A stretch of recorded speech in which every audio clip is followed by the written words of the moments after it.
Bismillahir Rahmanir Rahim. Alhamdulillah. All praise belongs to Allah, the one who sent down the Quran as a mercy and guidance for humanity, the one who made every morning a new opportunity to draw closer to Him, the one who sees our intentions even when our actions fall short. May peace and blessings be upon our beloved Prophet Muhammad, peace be upon him, who taught us not just what to do, but why we do it, who warned us against adding to this beautiful religion, and who showed us that sincerity is the soul of every act of worship.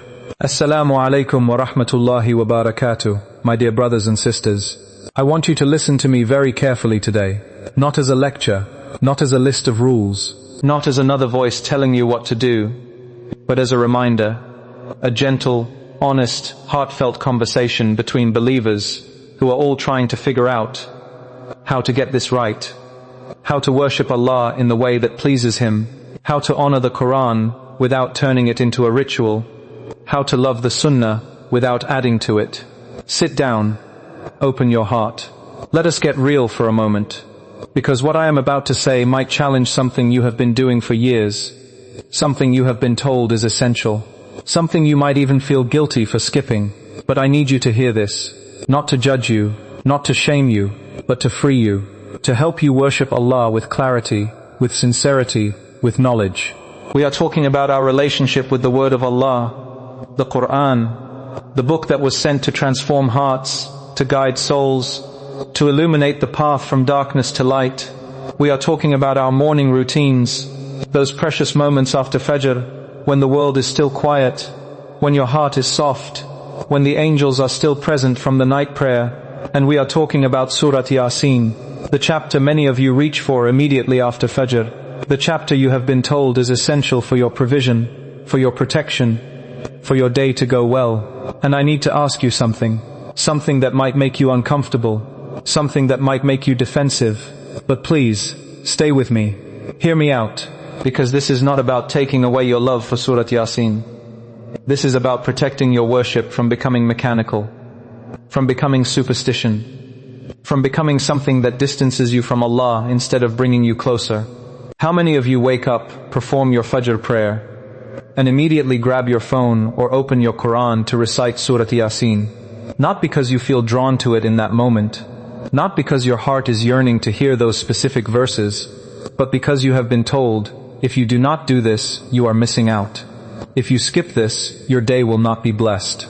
If you do not recite Yasin after Fajr, something will go wrong. We have turned a beautiful act of worship into a mechanical routine, into a checklist, into a superstition, into something we do out of fear instead of love, out of obligation instead of connection, out of habit instead of presence. And today, I am here to tell you, with all the love and compassion in my heart, stop making this mistake. It is not about the routine, it is about the reason. It is not about what you do, it is about why you do it. It is not about checking a box, it is about connecting with your Creator. Let me take you on a journey through this. Not to criticize, not to condemn, but to clarify, to help you understand the difference between authentic worship and cultural habit, between prophetic guidance and human innovation, between sincerity and superstition. Islam is not a religion of rituals. It is a religion of connection. It is not about going through the motions. It is about engaging your heart. When we perform an act of worship, any act, we do it for one of two reasons. Either because Allah commanded it in His book, or because the Prophet, peace be upon him, practiced it and taught us to do it. That is the foundation. That is the boundary. That is the protection. But when we tell ourselves, I must read Surah Yasin after Fajr, and we do it with a heavy heart, or we do it just to get it over with so our day goes well, or we do it because we are afraid of what will happen if we do not, what are we actually doing? We are treating the Quran like a charm, like a talisman, like a good luck token, like a spiritual insurance policy. And that, my dear brothers and sisters, is not how we treat the Creator of the heavens and the earth. That is not how we treat the message that was sent to guide humanity out of darkness and into light. That is not how we honor the words that were revealed to transform our character, to purify our souls, to connect us to our Lord. The Quran is not a magic book. It is a guidebook. It was not revealed to be recited mechanically for worldly gain. it was revealed to be understood, to be pondered, to be lived. When you reduce it to a ritual, you strip it of its power, you silence its voice, you close your heart to its message. Think about this. If you recite Surah Yasin every morning after Fajr, but your heart is not present, if you are just rushing through the verses to finish, if you are not reflecting on the meanings, if you are not allowing the words to penetrate your soul, what have you gained? You have moved your tongue, but you have not moved your heart. You have completed a task, but you have not connected with your Lord. And Allah does not look at your actions. He looks at your hearts. He looks at your intentions. He looks at whether you are present with Him, or whether you are just going through the motions. Now, I want you to ask yourself a very important question, and I want you to be honest with yourself. Where did this specific Fajr-Yasin rule come from? Who told you that you must recite Surah Yasin after Fajr? Where is this in the authentic Sunnah? Is there a command from the Prophet, peace be upon him, that dictates this specific time for this specific surah? Let me tell you what we know from authentic hadith. We know that the Prophet, peace be upon him, said, "Everything has a heart, and the heart of the Quran is Yasin." This is a beautiful hadith. It tells us about the virtue of this surah. It tells us that it holds a special place in the Quran. And because of this, many of us have developed a love for it. And that is beautiful. That is wonderful. Recite it. Love it. Ponder its verses. Cry at its warnings. Hope at its promises. But here is the critical distinction. Loving a surah and reciting it regularly is one thing. Binding yourself to reciting it at a specific time and claiming that this is the only way to get blessings, or that skipping it will bring harm, is something else entirely. That is adding to the religion. That is creating a rule that Allah and His Messenger did not create. And the Prophet, peace be upon him, warned us explicitly against this. He said, "Whoever introduces anything into this matter of ours that is not part of it will have it rejected." This is in Sahih Bukhari and Sahih Muslim. This is not a light warning. This is a serious caution. This is a protection for our religion. When we add practices that have no basis in the authentic Sunnah, even if our intention is good, even if we think we are doing something virtuous, we are actually stepping outside the boundaries that Allah has set for us. We are saying, in effect, that the Prophet, peace be upon him, did not teach us everything we need to know, that he left something out, that we need to add to his guidance. And that, my dear brothers and sisters, is a dangerous path. Not because you are evil, not because you are trying to corrupt the religion, but because good intentions do not justify incorrect actions. Sincerity must be coupled with knowledge. Love must be guided by authenticity. If you love Surah Yasin, recite it. Recite it in the morning. Recite it at night. Recite it whenever your heart is drawn to it. But do not bind yourself to a specific time that has not been authentically prescribed. Do not claim blessings that have not been authentically promised. Do not create fear where Allah has given you freedom. Now, let me ask you something else. What is the most important thing to do after Fajr? What did the Prophet, peace be upon him, actually teach us to do in those precious morning moments? It is the Adhkar of the morning, the authentic, narrated supplications and remembrances that the Prophet, peace be upon him, specifically taught us to say after Fajr. These are not optional. These are not cultural additions. These are from the Sunnah. These are authenticated. These are the words that protect you, that bring you closer to Allah, as sel that give your day barakah, that shield you from harm until the evening. The Prophet, peace be upon him, taught us to recite Ayatul Kursi after every obligatory prayer, and he said nothing prevents the one who does this from entering paradise except death. He taught us to say, La ilaha illallah, wahdahu la sharika la, lahul mulku, wa lahul hamdu, wa huwa ala kulli shayin qadir, 100 times after Fajr. He told us that whoever does this will have the reward of freeing 10 slaves, and 100 good deeds will be written for him, and 100 bad deeds will be erased, and he will be protected from shaitan until the evening. This is in Sahih Bukhari and Sahih Muslim. This is authentic.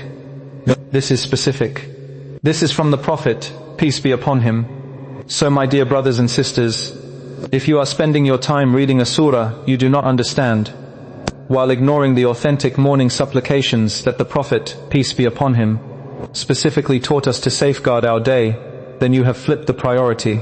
You have chosen your own custom routine over the prophetic guidance.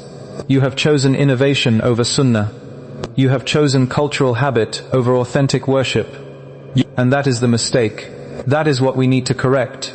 Not because Surah Yasin is bad, not because reciting Quran is wrong, but because we are neglecting what has been authentically prescribed in favor of what has not. We are leaving the clear guidance for the unclear. We are abandoning the proven for the assumed. Do you see the difference? Do you understand the gravity of this? It is not about taking away your love for Quran. It is about directing that love toward what Allah and His Messenger have specifically guided us to do. It is about honoring the Sunnah by following it, not by adding to it. I want you to change your perspective. I want you to shift your intention. I want you to move from mechanical recitation to meaningful connection. If you recite Surah Yasin or any chapter of the Quran, do it to ponder, do it to understand, do it to connect.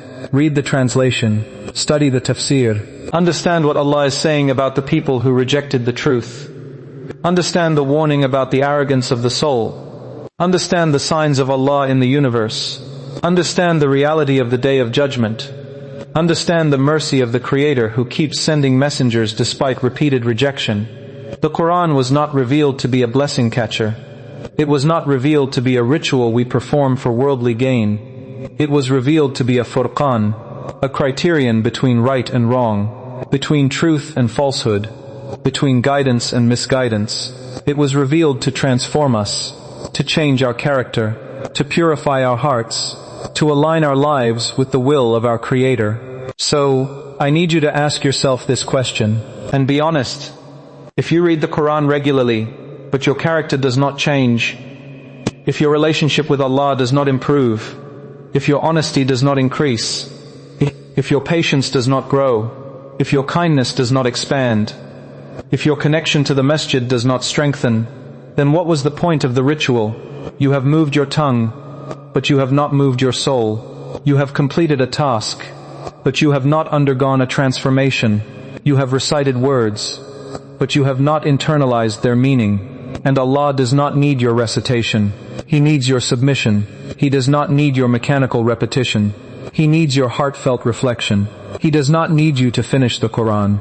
He needs the Quran to finish you, to transform you, to remake you into the person He created you to be. So, recite. Yes, recite. But recite with presence. Recite with understanding. Recite with the intention of being changed by what you read. Not just of completing a goal, not just of checking a box, not just of getting a reward, but of drawing closer to your Lord, of aligning your heart with His guidance, of allowing His words to penetrate your soul and reshape your life. My dear brothers and sisters, I know this is difficult. I know this is challenging. It takes courage to stop a habit that everyone else is doing. It takes strength to go against the cultural norm. It takes conviction to prioritize authenticity over convenience. People will look at you and say, why are you not reading Yasin after Fajr? They will question you. They might even judge you. They might think you are neglecting the Quran. They might think you are missing out on blessings.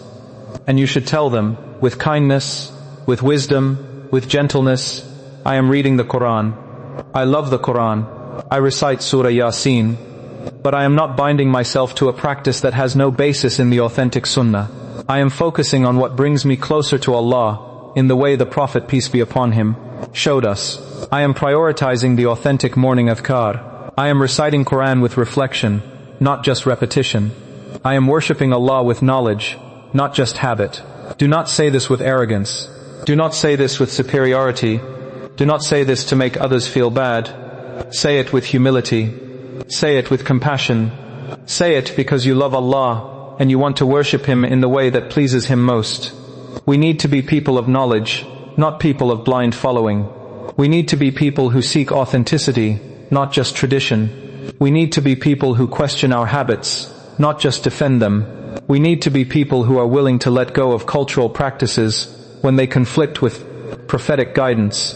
This is not about being perfect. This is about being sincere. This is not about never making mistakes. This is about correcting our mistakes when we learn the truth. This is not about judging others. This is about holding ourselves accountable. So my dear brothers and sisters, here is what I want you to do. Here is your action plan. Here is how you move forward from this moment. First, prioritize the authenticity. Start your morning with the Adhkar of the morning, the authentic supplications that the Prophet, peace be upon him, taught us. Make them non-negotiable. Make them your foundation. Build your morning routine around them, not around cultural additions. Second, recite with reflection. Read any part of the Quran you love. Read Surah Yasin, if your heart is drawn to it. Read it in the morning, read it at night, read it whenever you wish. But read it to understand, not just to finish a goal. Read it to connect, not just to complete. Read it with translation. Read it with tafsir. Read it with the intention of being transformed. Third, cleanse your intention. Before you recite anything, before you do any act of worship, ask yourself, am I doing this to please Allah? Or am I doing this out of fear of a bad day? Am I doing this because the Prophet, peace be upon him, taught me to do it? Or am I doing this because everyone else does it? Am I doing this with presence? Or am I just going through the motions? Be honest with yourself. Allah knows your intention anyway. So, be real. Be sincere.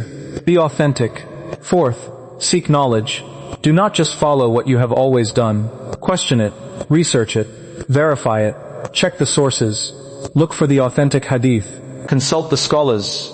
Do not be afraid to let go of practices that have no basis in the Sunnah. That is not weakness. That is strength. That is not losing your faith. That is purifying it. Fifth, be gentle with yourself and others. You are not perfect. You will make mistakes. You will have habits that are hard to break. That is okay. That is human. Do not beat yourself up. Do not fall into despair. Turn to Allah. Ask Him for guidance. Ask Him to help you worship Him in the way that pleases Him. And when you see others doing things differently, do not judge them. Do not condemn them. Advise them with kindness. Share the knowledge with wisdom, but leave the judgment to Allah. At the end of the day, this is not about Surah Yasin. This is not about Fajr. This is not about morning routines. This is about your relationship with Allah. This is about your sincerity.